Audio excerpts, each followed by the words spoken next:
Valla Kurban Bayramı millet perişan. Yani hükümetin insanları açlık sınırının altında dizayn etmesinin bir sonucudur yani. Ve duyarsızlığın bir sonucudur her şeyden önce. En kötü barış en iyi savaştan iyidir. Bana bayram değil. Niye bayram değil? Değil bir şey alamadım. Şimdi sana desem ister inan 45 senedir ben bayramda tek bir çorap almışım. Böyle bir şey alamıyorum. Bak ben görüyorum, ben geziyorum yani.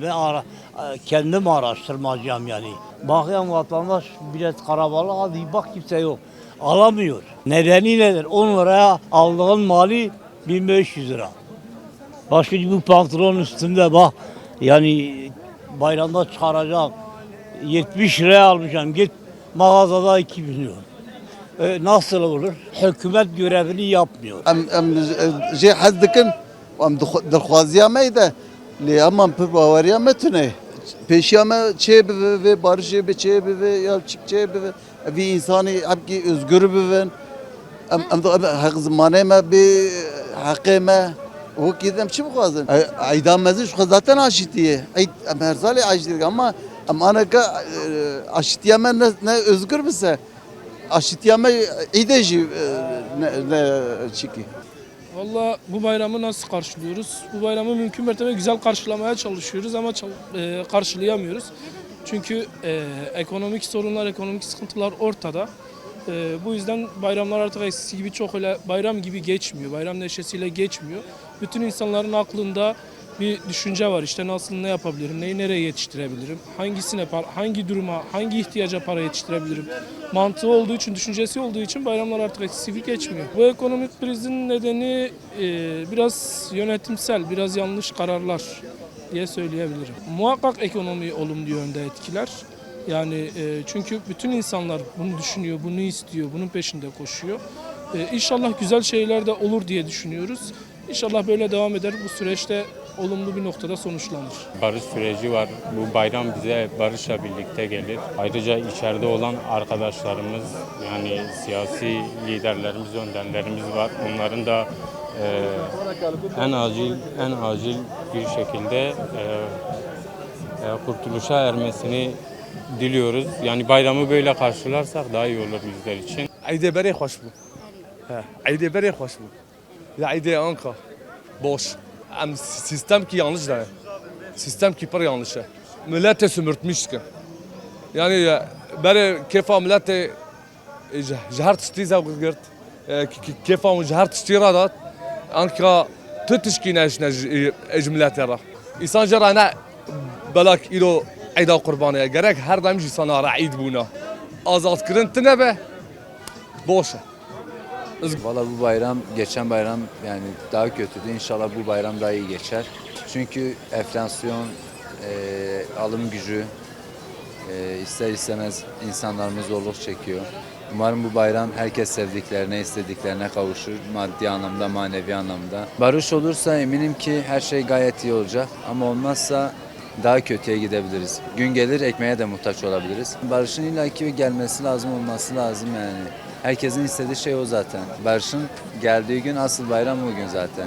Valla bayramı pijamayla karşılıyoruz. Şu anlık pahalılıktan dolayı karşılayamıyoruz bayramı. Güzel şeyler olursa bayram diyebiliriz. Örneğin İmralı'dan güzel haberler gelirse bayram diyebiliriz. Yoksa bayram diyemeyiz. Bizim için bayram yok denecek gibi bir şey şu an. Dediğim gibi Kürtlerin bayramı ancak öyle bayram olur benim nezdimde. Ya bayram pahalıdır. Millet eziliyor. Yani milletin alacağı bileceği eski bayramlar yok. Şu anda bayramlar evet her şey bol ama alan yok. Alacak güç yok.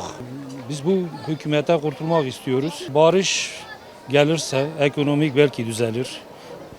Bu %100 kesinlikle ben eminim. Çünkü o dağlara atılan bombalar, atılan silahlar, atılan mühimmatlar hepsi bizim belimizde gitti.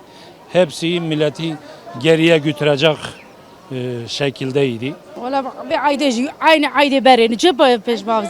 Ayde beri خوشتر بود ana tevna ana da tevna ma ayde navi ayde saka ayde mahil dibra عايز كرمان جرانا مايو هم هر تشي كات شي ما وقتي وانا هر تشي باكسيك وقت آشتی جيبش خو عيدا ما مزن هوياي غير آشتی جيبه بي آشتی دبه غير آشتی جيبه آشتی جيبه ama var sürülmüş mü?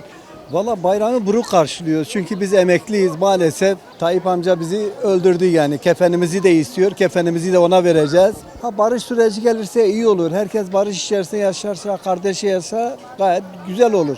Ama maalesef diyorum kaderimiz Türkiye'de yaşamak, Türkiye'de doğmak. Başka bir şey söyleyemeyeceğim. Bayram şu anki durumdan çok zor.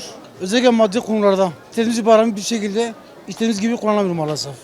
Kalıcı bir sürece ulaşırsa tabii ki bütün milletler tam bu bir şekilde karşılaşırlar.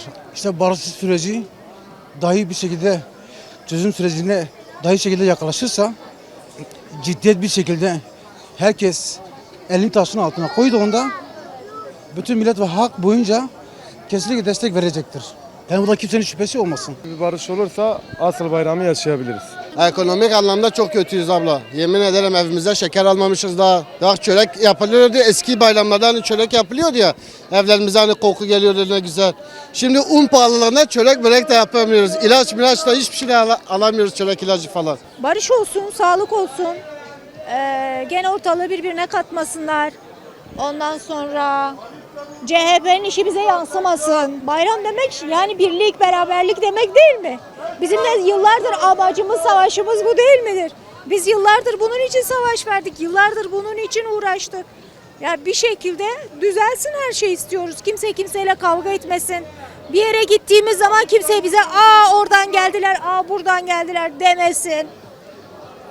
Hülasa bu barış yani. Umarım huzur, barış içerisinde güzel bir bayram geçiririz. Herkesin eğlenebildiği, özellikle ekonominin güzel geçtiği, milletin cebinin böyle bol olduğu, çoluk çocuğuna istediği her şeyi alabildiği bir bayram geçirmelerini temenni ediyorum. Ya bayramı şu an her şey çok pahalı. Öyle söyleyeyim. Birincisi bu. Çocuklar da her şeyi istiyorlar, almak zorundayız. Ne oluyor? Bir ek hesabımız var, o ek hesaptan giriyoruz, çekiyoruz. Ay başına tekrar kapatıyoruz. Böyle yani. Krediyle kapatmak gibi bir şey. Savaşın olmadığı bir ülke istiyoruz. Kardeşliğin olduğu, birlik beraberliğin olduğu bir ülkede yaşamak istiyoruz. Şimdi biz inşaatçılıyız, inşaatta gidiyoruz. Eskiden 100 milyona çalıştı, aylığımız geliyordu 3.000 lira. Geliyordu rahat yatırımını da yapabiliyordun. Alışverişi de yapıyordun. Kiradaysam kiranı karşılıyor. Şimdi gidiyoruz 3,5 milyara günlük çalışıyoruz. Sana yemin ederim eskisi gibi çarkıyı döndürmeye çalışıyoruz da olmuyor. Vallahi nedir ekonomi piyasası alım gücü azalmış. Size diyorlar ki iş çoktur. Tamam iş çoktur da. Paranın kıymeti olmadıktan sonra işin çok olmasının bir önemi yok ki. Önemli olan insanın alım gücüdür. Bir uçağın kalkması 1-0 araba parasıysa bugün yani sen de yani hepimiz biliyoruz ki bu ülke toparlanamaz. Sana şunu söyleyeyim. Hepimiz 3 kardeşiz ve babamız gece gündüz kumar oynasın. Biz günlük 11 lira getirelim. Babamız günlük 20 bin lira harcasın. Para toplanır mı? Mümkün değil. Her gün eksiye girersen onu toparlaman geç olur. Valla barış noktasında dediğim gibi inşallah temelli sağlam atılır. Temeli sağlam atılması için milletin onay vermesi lazım. Milletin seçtiği milletvekillerinin dışarıda olması lazım. Bayramı kurbanlık alıp keseceğiz adetlere, geleneklere göre. Ya vallahi ekonomik çok sıkıntı. Yani o gerçek yani. Şu anda burada 100 kişi varsa 100'üne de sor. Sıkıntı çekiyorsun. Ya sıkıntı da belli kimin nereden geldiği. Ya hükümettendir yani bu başka bir şey olamaz yani. İnşallah yani barış büyük bir beklenti var yani barış olması tüm ülke için kalkınma için barış iyidir. Her zaman iyidir yani. Beklediğimiz barış olması her zaman. Barış olsun. Eşitçe, yurttaşça barış olsun istiyoruz. Vallahi ekonomik anlamda hiçbir şekilde zaten o her şey ortada bir şey karşılayamıyoruz ama işte çocukların sevinci, geçmişte yaşadığımız sevinçler gözümüzün önüne geliyor. Onunla mutlu olabiliyoruz. Yoksa ekonomik olarak ülkenin içinde bulunduğu durumdan kaynaklı sevinçli olmamız söz konusu değil. Bir Kürt olarak, yurtsever bir Kürt olarak hiçbir beklentim yok. Vallahi biz Kürt halkı olarak bunun bütün mücadelesini veriyoruz. Bütün provokasyonlara karşı, en basit Ahmetspor'a karşı yapılanlara dahi göz yumduk. En büyük değerlerimize hakaret ettiler ama yine de biz göz yumduk. Bu bizlik bir durum değil. karşı tarafın yani ulusalcı kesimin vereceği tepkilerle alakalı bir şey. سرعه لازویا ویژم جشنامه نوجیه بگیشتی سردایکا جشن تجاری yani em cejnin karım rastı piroz bakın. Lebeleş boye maya mecbur piroz dikir. Çebebe aşitiye ki birumet. Da ali çebebe em bejin cejnameye. Ediye bejim agahi merine sermedan nehin. Edi dayık bedile ki hoş. Cejna peşvazi bakın. Yani evi çağıya me bejin cejnameye. Le ana bedile kul rastı o ev pevajo he pevajo ji nameşe. Nifçe dimeşe. Her kov dvejin pevajo ev salu niveki derbas bu. Jihela devlete da tü gavekinaya avetin. Gaveça bavejin de seri da dbe azadiya Brez Abdullah Öcalan pek bine. Ya de emin dbe nekhoş girti. De girti gehada girti azadiye. Dbe wan hafsız zindana derxin.